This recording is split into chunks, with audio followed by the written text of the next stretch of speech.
that one tonight to make a point, especially with the first time I'm taking this over. I started writing poetry when I was about 8 years old, and I was just in love with hip-hop, with poetry, with making words rhyme, and just playing around with the words, and just making words mean different things entirely. And it was just a quiet hobby for me until I was about 14 years old, and I fell into a sort of depression that I was just way too young to even fathom, let alone know how to deal with. Before I turned 16, I had already tried to commit suicide twice. Now, flash forward a little bit to this past holiday season, and I was invited by my chaplain, Chaplain Davidson. He's actually sitting right over here in the back, and round of applause real quick.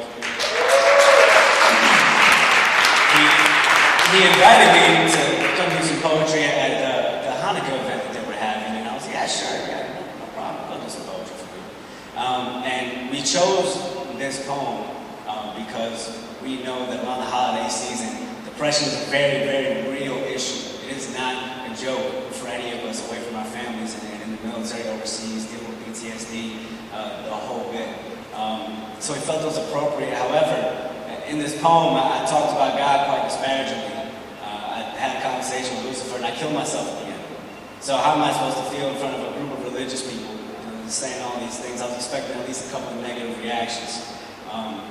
Not only did I not get a single negative reaction afterwards, I had 3 different people come up to me, and 2 of them both told me, I really needed to hear what you said to them. I really needed to hear those words, and they couldn't be any more timely. And I had one other person come up to me, and she was like, I wish my son was here today to hear what you said, because he really needs to hear the messages that you bring.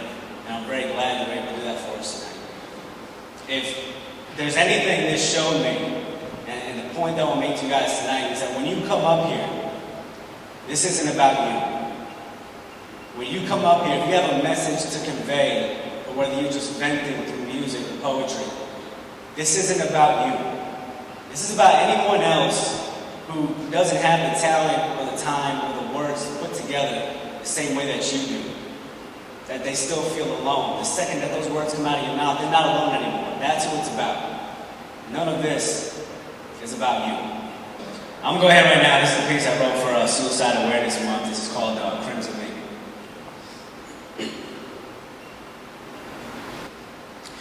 My eyelids shudder just before noon as I stumble my way to a new day that's already halfway over. And I find myself eating breakfast with a man that calls himself my friend. I don't have the slightest clue why he felt the need to come over. But see, I'm still hungover from one of the greatest nights of the worst life that I've ever had. And I'm swallowing the same Listerine and using a cup to smell Dr. Daniel's medicine.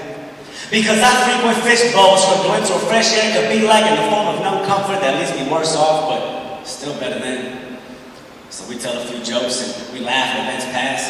His humor blends with the best performance of whoever's using my voice to speak. He glared at me and I cowered into the deepest reaches of whoever the hell I am as he inquired if everything was good with me. Now the newly crimson walls close in as I sip my Cheerios from a cauldron, my scalded gums and blood-red eyes beaming at him calmly.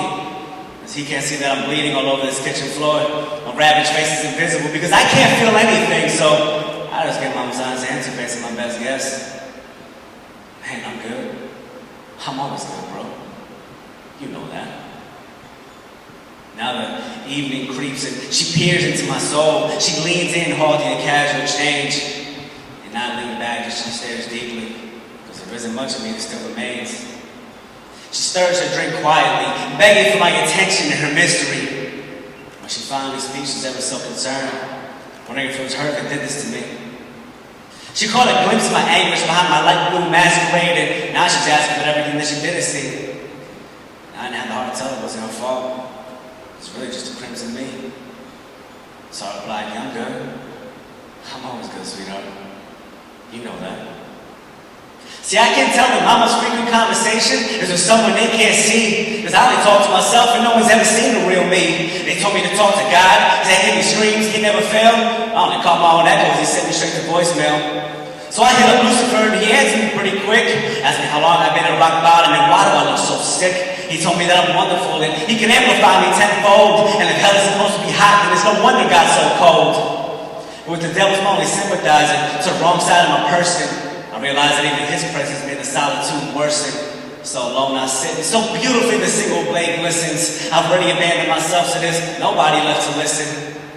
And I try to seek refuge on the nose that haven't been scarred yet. And I try to call for help and got charged a bomb threat.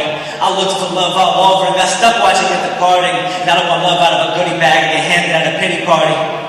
So I just bow out gracefully before whatever's left of me is devoured. I have the sweat off my brow and all my blood so towered. Because neither God's grace nor Lucifer's propositions get me to comply.